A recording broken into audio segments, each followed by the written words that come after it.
Welcome back to the channel. I'm deeply grateful to have you here again. And if you're joining us for the first time, welcome to this space of reflection, awakening, and quiet transformation.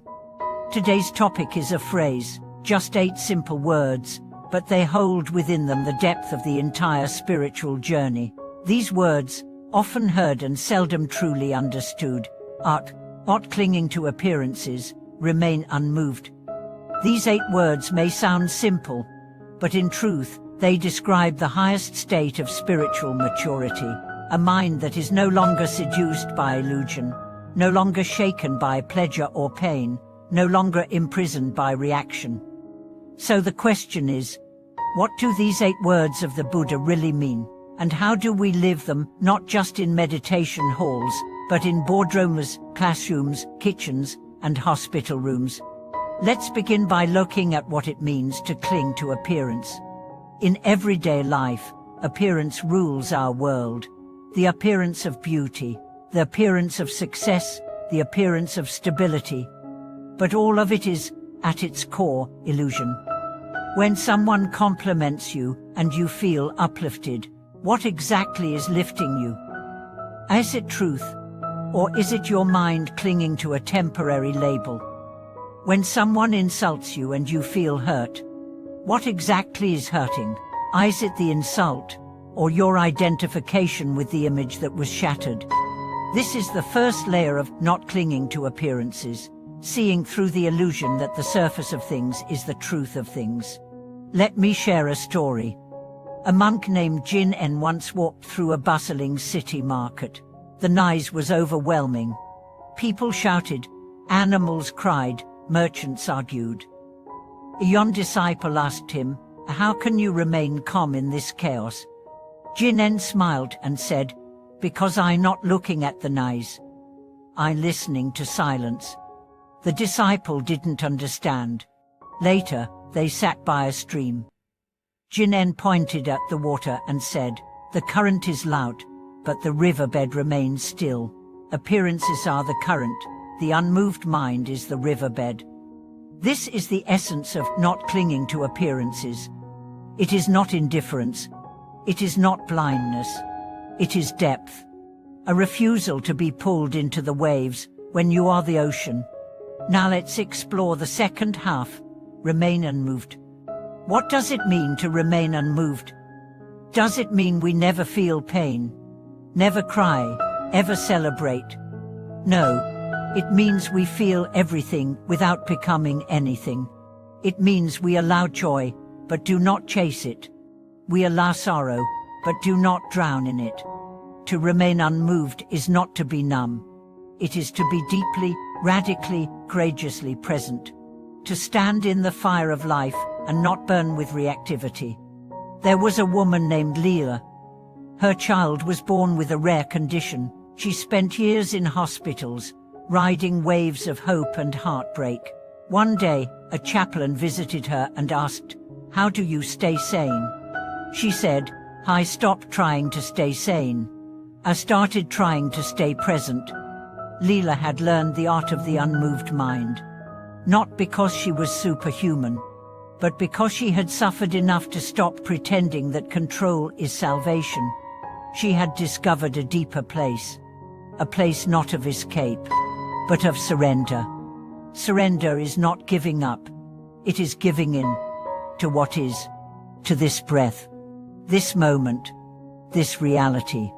Even if it breaks your heart, especially if it breaks your heart, because in the breaking, something deeper is revealed, not the fragile self we've been defending, but the spacious awareness that has always been watching. This awareness doesn't react. It doesn't cling. It doesn't need life to be fair, to be whole. It simply is. To embody the 8 words of the Buddha is to live as that awareness. To see the world with eyes that are soft but clear. To move through noise with a heart that is quiet but strong. To respond with compassion instead of panic. With clarity instead of confusion. With grace instead of grasping. And how do we cultivate this in daily life? We start by noticing. When you scroll through your phone and feel jealousy, pause. What are you clinging to? When someone praises you and you feel proud, pause. Who is proud? When you are rejected and feel despair, pause. What is being rejected? This pause is the gateway. This pause is the practice. Within that pause, you are no longer a puppet of reaction. You become a participant in awareness. You are no longer pulled by the winds of life. You become the sky in which they blow. This is not philosophy. This is freedom. Real, embodied, everyday liberation. And it's available right now. Not later. Not after a retreat. Not after you've fixed yourself. But now. In this breath. In this beating heart. Let me share one more story. There was a Zen teacher who, during a war, lost everything, his temple, his students, his family. He wandered through ruined villages, offering what little solace he could.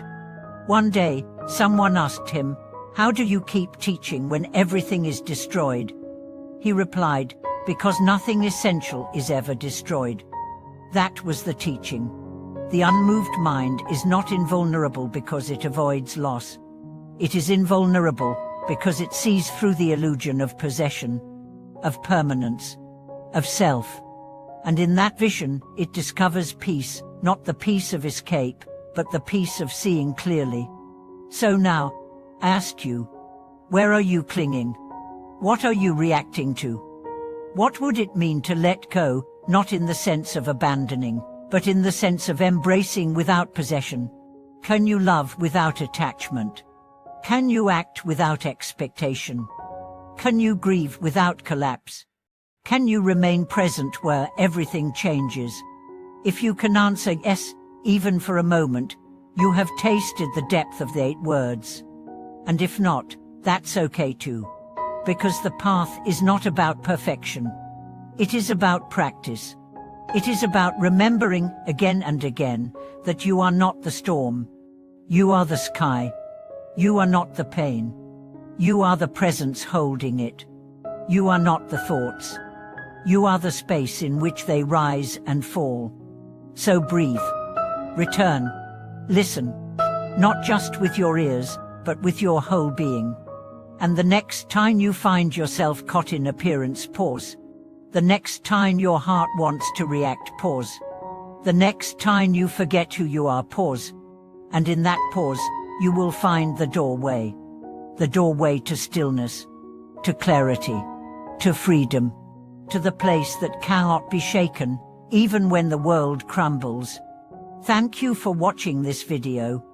If this message resonated with your experience, I invite you to share your reflections in the comments. What does not clinging to appearances, remain unmoved mean to you? When have you felt its truth? When have you forgotten? Let's learn from each other. And as always, please like, subscribe, and share this video with someone who may need this reminder. Your voice, your presence, your heart, it all matters. Until we meet again, may you walk with awareness, live with grace, and deeply know that you are already home.